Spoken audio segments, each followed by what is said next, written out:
Nigeria's National Council for Arts and Culture, NCAC, recently rounded off the African Arts and Craft Expo. And I hear they are planning seriously towards the National Festival of Arts and Culture, NAFEST. That is not the major concern here. My major concern basically on interview segment of the program today is somewhere in June 2017, the Director General of that council held a meeting with over 20 corporate stakeholders to a roundtable. That meeting, by the record, brainstormed on the best strategy Nigeria can use to drill her new oil called culture and arts. And it tailored towards engaging them, culture towards revenue generation, culture towards grassroots development, culture towards job creation. Side by side, the DG recently also signed an MOU with the Bank of Industry to create over 200,000 jobs for Nigerians in that sector. Where are we with that? Is it all about just making the noise without walking the talk? My guest is the Director General of that council, Otunba Olusegun Runsewe. Thanks for joining me on Insight. Thank you very much. My pleasure. I'm not here to ask you what you achieved with the last engagement, but I'll be asking you what plans you have for NAFEST. You have talked so much about culture is Nigeria's new oil. Yeah. Where are we with all what you have done since you became DG? Well, thank you very much. Have we moved at all? We have moved. And I must first and foremost thank the NTA family for the overwhelming support for where we are today. This industry is one unique industry that we don't need seminars, workshop, conferences. We want to see the action on the table. And that is really proving to Nigerians that this is the sector that will save this country. So to us, we've brought out a lot of innovations. During the last program, AFAG, which is the post we are in, we discovered so many Nigerians with talent that if we tap into 10% of those talents, our economic return from our GDP could increase over 6% constant for the next 10 years. If a country can do that, then I can tell you the matter of poverty, unemployment, all will be by the side. We have a lot of products that today Nigerians will ask the question, is it true? But they are true. Okay. We have proof to show. During this last expo, on everyday average, we have over 1,000 plus visitors to the expo ground. During this expo, we gave out free medical treatment, eye, dental, BMI, and also we have skill acquisition. How do you correlate that with culture? Thank you. It's a culture of wellness. Okay. And we needed to prove that we have a social responsibility to the people of Nigeria. Okay. And that's what we've done. Now, with all what you've churned out now, if they're not properly synergized or mainstreamed, we may not have a direction. It could as well be a vision that is not on a mission. Not with my type of leadership. Okay. Yes, I can tell you with all confidence that the narratives have changed. Okay. Now, my agency is in touch with the people who are involved. We needed to help. Only yesterday, I went to one hotel in Gariki and I asked them an average of how many soap do they use. They gave it to me.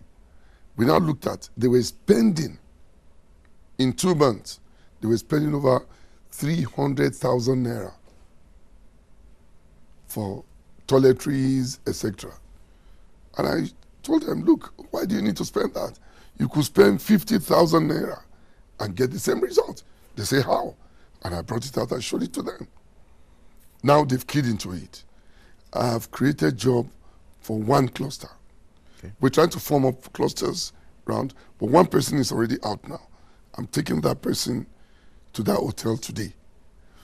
If all Nigerian hotels will stop importing soap, Izal, air fresheners, etc., if you know the return of foreign exchange will keep on this country, it's better being imagined. Okay, talking about clusters, yes. Where are we with the 200 1,000 jobs creation initiative. If you sell a barrel of oil today, maybe 3 families, one in Metama, one in VI, one in Ikoyi, will benefit from it. If you bring out 1 million naira, you could set up over 30 families. Some of the people in this industry don't require more than maybe 50,000 naira, and they are done.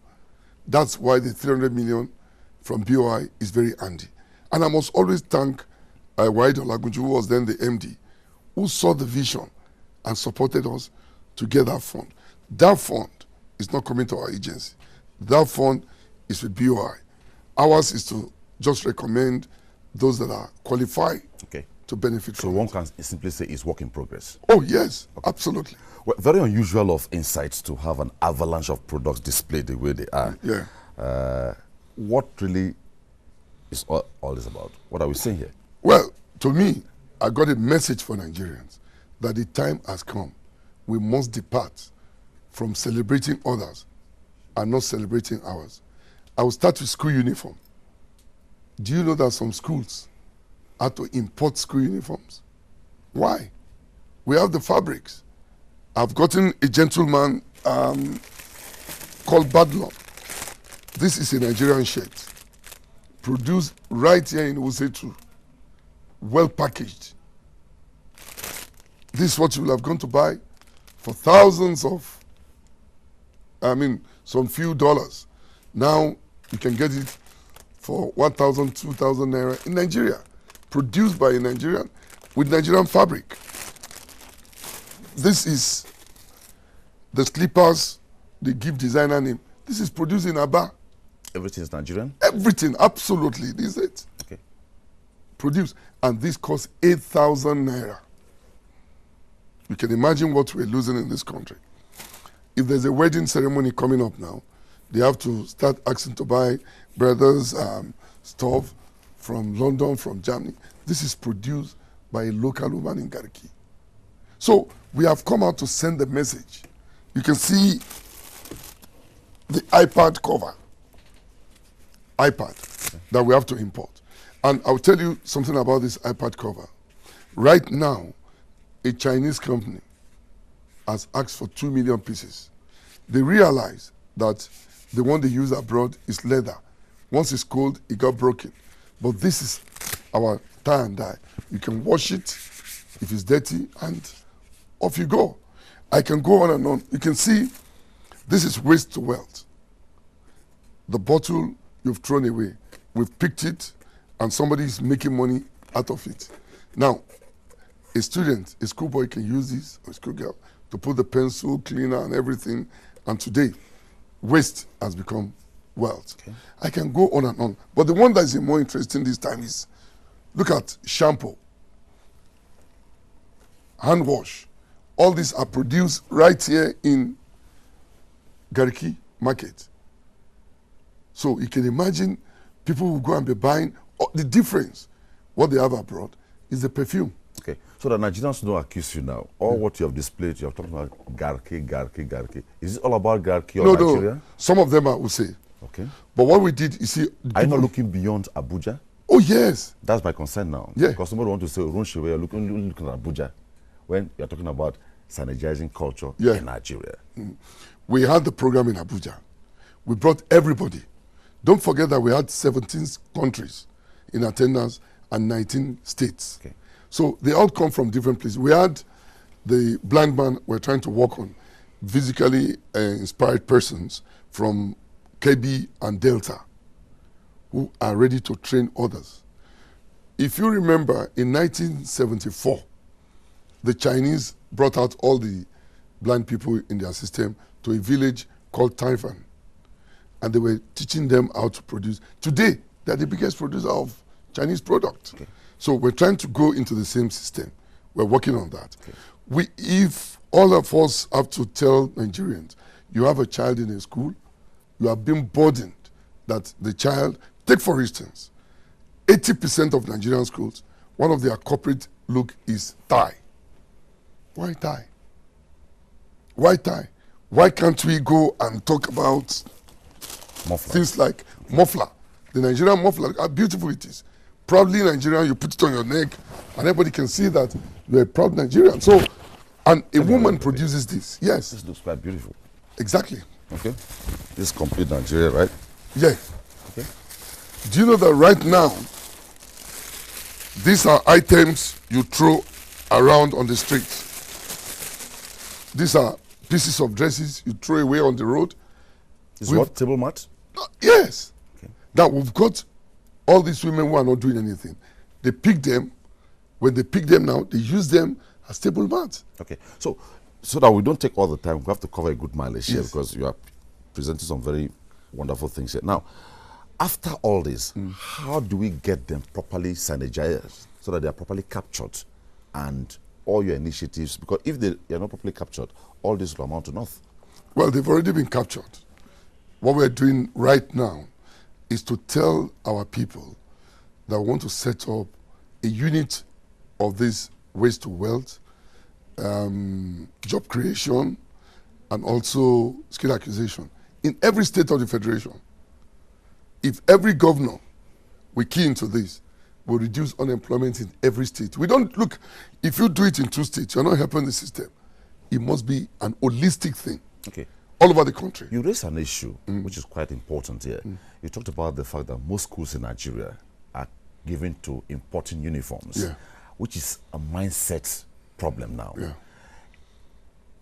Can we not put up some kind of compulsion on schools in Nigeria to do their uniforms locally with legislation?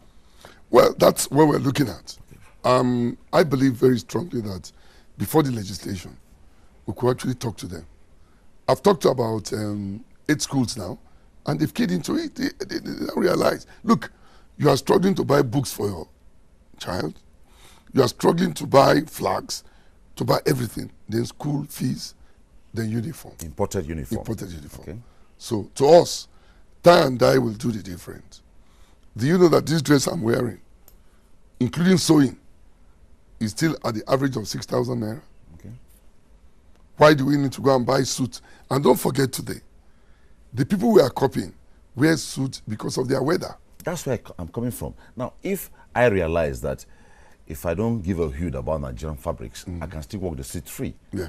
Nothing happens. Exactly. But if I realize that there's a law by compulsion making me as maybe a school proprietor to ensure that uniforms for my school are made within Nigeria and tailors are patronized within Nigeria, I'll be made to sit up and the money will flow within the country. So what plan, maybe beyond the fact that you're going to have a session with them, don't you think with a backed up legislation it will work? Well, we're trying to talk to Ministry of Education. If Ministry of Education agrees with us, we'll be saving close to $3 to $4 billion a year. Okay. If they do, okay. If. I believe a lot of Nigerians will be happy right now that you just finished AFAC and we saw all this. Yeah. So after AFAC, what are we looking at? Well, AFAC is a product, a brand rather, on its own, which of course we're changing from next year to INAC. It's no more AFAC from next year. INAC means? International Arts and Craft Expo. Okay. It's no more Africa. We realize that over 6 countries in the Middle East, for instance, keyed into it. Even the Chinese and some in Europe. Even when you call it African? Yes. Okay. Now, that's why we're now upgrading it to international so that we can accommodate all the countries. Nigerian is the hub of commercial activities in Africa. So we have every opportunity to expand our horizon and speak strongly for our product. Okay. So that's what we're trying to do. One would expect that maybe at the end of AFAC, we'll have testimonies by the exhibitors. Maybe, I made in the neighborhood of maybe 15 million naira, 10 million naira. Did you get such testimonies? We do, but let me correct an impression. Okay. An expo is not for sale. Okay. An expo is a platform to network. It is an extremely marketing window to open up new markets. An expo is supposed to last maximum a week. The whole idea is to network and make contacts. But people still made money. No, they do. I mean, if you make money, it's okay. But we must correct that impression and let people know it is not a buy and sell market. It is a window to open up your brand and to tell the world you have what it takes. So the business continues even after the expo. Okay. Every festival, for instance, I expect if Runsewe ran a festival now, 10 kilos, by next festival, within 10 kilos, I should see something new that will attract me. Yeah. Why is it going to be the normal ritual of just NAFES, just do one ceremony, read address, and that's the end? No. Let me correct it. Another thing. NAFES is a brand that is taken to different states. Which state is hosting now? Kaduna. And I must thank and commend His Excellency Governor El-Rufai for the level of preparedness of Kaduna State for NAFES coming up in October 14 to 21. Now, the idea was for every state to host NAFES so that we can be able to showcase the strength culturally of every state in Nigeria.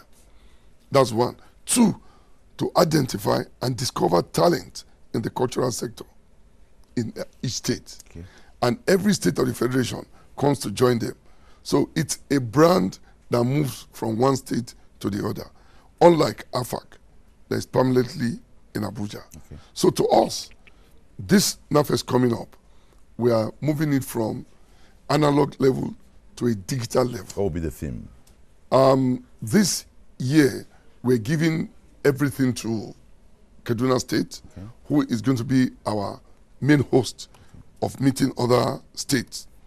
But the new thing there is we're also trying to bring in our waste to wealth, which is a skill acquisition, and also free medical treatment to citizens of that state, so that the state can be able to add value to the people who live in the catchment area. Okay, before we exhaust all the time, 2 questions before we go.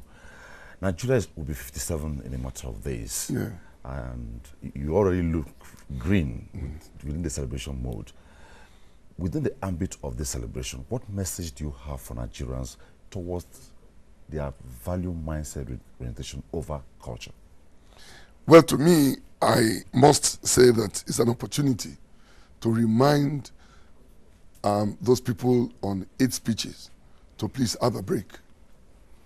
Our culture is about peace, about joy, about happiness, hospitable people. So the area of 8 speeches, I plead with them in the spirit of this celebration. Let's give 8 speeches a break. Nigeria is a country that everyone looks forward to coming. The happiest people in the world, hospitable people. So why all this glamour at this time? So I appeal to everyone, let us continue to live in one unity and as a people. Our culture is our pride. It's a buy Niger, promote Niger, wear what we consume, and with that, the economy will be rejig. I've been talking with the Director General of the National Council for Arts and Culture, Otunba Olusegun Runsewe. It was nice talking with you inside. Thank you very much. Okay. The message is clear. Say, culture is our pride, and if your mindset is oriented towards a positive look at our culture, then that money you would have sent out as a capital flight will remain here and will all grow together.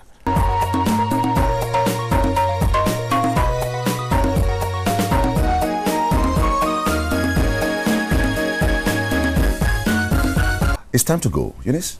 Yes, it's time to go, and I'm thinking maybe I should venture into agriculture because I've learned a lot so far, the potentials and so many things. Countless. Countless. I never knew. I thought it was just about planting and then harvesting until I got to find out a lot today. And that's it for today's episode of Insight. Happy birthday, Nigeria, as we celebrate our great country. And as the government says, let's diversify. The forest remains the storehouse of boundless resources for any country to thrive. Nigeria is loaded with this. Have a rethink in the agricultural sector as Nigeria marks 57 years of independence. On behalf of all of us, thanks for watching.